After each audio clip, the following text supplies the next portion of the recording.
This is Makita's 10-piece 18-volt combo kit. Now this is definitely a bit of an interesting combo kit.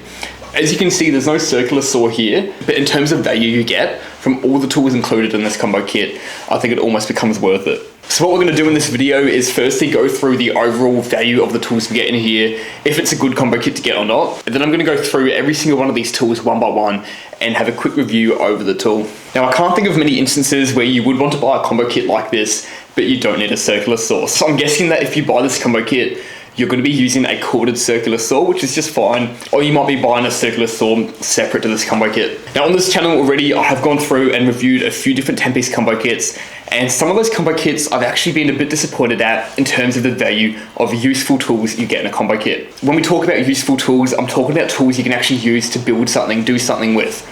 So I'm not talking about a blower, a torch, or a vacuum. Even though they will come in useful when you will use them, I don't see them as very important tools that you're excited to get and that you're actually going to build something with.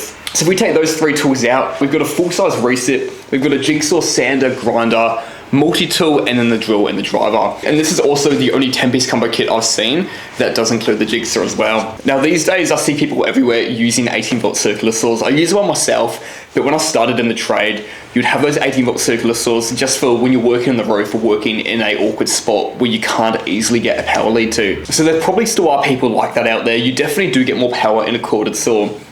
So if you were going to run a corded saw, this combo kit would probably be perfect. Now firstly, we'll start at the back here. We do have Makita's full-size reset. This is a really well-built reset. The front hold at the front here is perfect. It's really easy to grip around, which is definitely important because the amount of vibration and bounce you get in resets can get quite annoying. So the fact that it's a really easy hold wins points for this saw in my mind. In terms of power, I've done a few tests in this reset, and I'm actually quite happy with the power that it does bring out. And now if we jump over to the multi-tool next, just having a look at this thing, it's quite ugly and boxy. I think this is the biggest 18-volt multi-tool I have seen. With that being said, it's a bit awkward to grab, but it is actually surprisingly light for the size that it is. It's got a start lock feature, and to activate it, we've got this tab on the side, this lever that we pull out, and when that pulls out, we've got a little screw at the end, and we can unscrew that to change our bits. I say unscrew, it seems like I just pulled it out actually, so maybe you don't unscrew it, you just pull it and push it. I'll push it back in, and that locks into place. So that's very easy. You don't have to screw it, you're just gonna pull it in and out. So I do like how that works, but one thing I say about a lot of multi-tools is I don't like any multi-tool where you've actually got a screw or a bit at the end that you've got to physically take out apart from the tool and put back in. Multi-tools are potentially a tool that you will be going through a few bits in a day, or you might be changing attachments back and forth all over the time. And I hate the idea of having a loose bit that you take out and that you could potentially lose. If you lose that, you basically can't use a multi-tool anymore.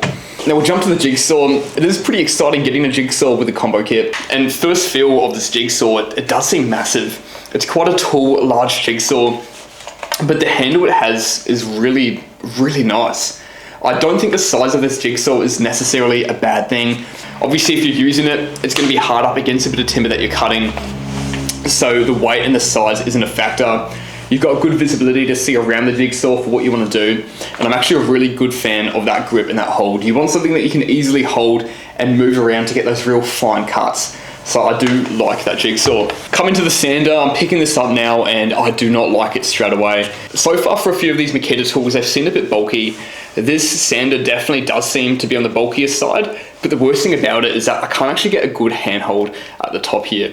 Instead of being able to get a good handhold, it's almost like I'm just using my fingers to wrap around this small little curve here. And I feel like it would almost be better if the top of the sander was actually a little bit bigger and I could get my hand around it and hold it quite comfortably. Now I actually want to put a battery in it to test this out. And with the battery, it starts to get quite heavy and I can't get a good hold. I'm thinking in my head of going through and sanding architraves after doing a fix, and that is going to kill my shoulder holding it up there. And if we turn it on as well to feel the vibration, I'm definitely not a fan of that sander. If we jump across to the grinder, this thing isn't too bad, but the biggest issue I have with this is the switch to turn it off and on. To turn this grinder on, there's no safety switch, there's no there's no paddle safety switch that we pull back. All we have to do is push this forward. And as you can see there, that grinder's gonna stay on until I come back and flick it off. I hate that. Out of all these tools here, the grinder is definitely the most dangerous tool that you'll be using. I know a few people, and I've heard too many stories of grinders kicking back while you're working. And at least when it kicks back, you'll hopefully release your hand on the grinder straight away, and hopefully it stops spinning. With this though, it's going to kick back, and once it kicks back and you lose your hold on the grinder, it's not going to stop. You're going to have to try to find that switch again, pull it off, and who knows what could happen by the time you've turned that grinder off. For a safety aspect, I actually don't even know why they make grinders like this.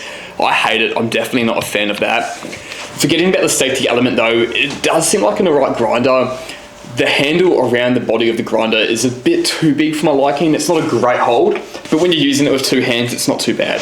Next up, we've got the blower, and this thing is actually quite impressive. Out of all the 18 volt blowers across all the brands, this blower is actually the most powerful, and I've done a few tests on this Makita blower against a lot of other blowers as well, and even though it is the most powerful, it did also last the longest by a long shot. So I don't know what Makita are doing to make this blower so good. The only downside about this blower is that there's no tab or switch to be able to lock it on and leave it on.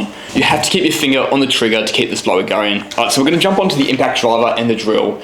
And if you've worked in a work site, one thing you'd probably have seen is a very old, beaten up impact driver and drill from Makita. You always find a few of these tools which have been going on for over a decade and still kicking. And that's probably one of the best reassuring things about Makita, that people that have bought these 18 volt tools years ago are still using them. They haven't had any issues with them. In terms of the power that you get from the drill and the driver, they're not the best in the market. Brands like AEG and Milwaukee do get the upper hand on them, but having the reassurance of seeing these drills and drivers lasting the test of time, I don't mind if they're not the most powerful on the market. When you're buying a tool, you want it to last a long time, and I think that's one thing that everyone has a bit of safety in when they buy Makita tools.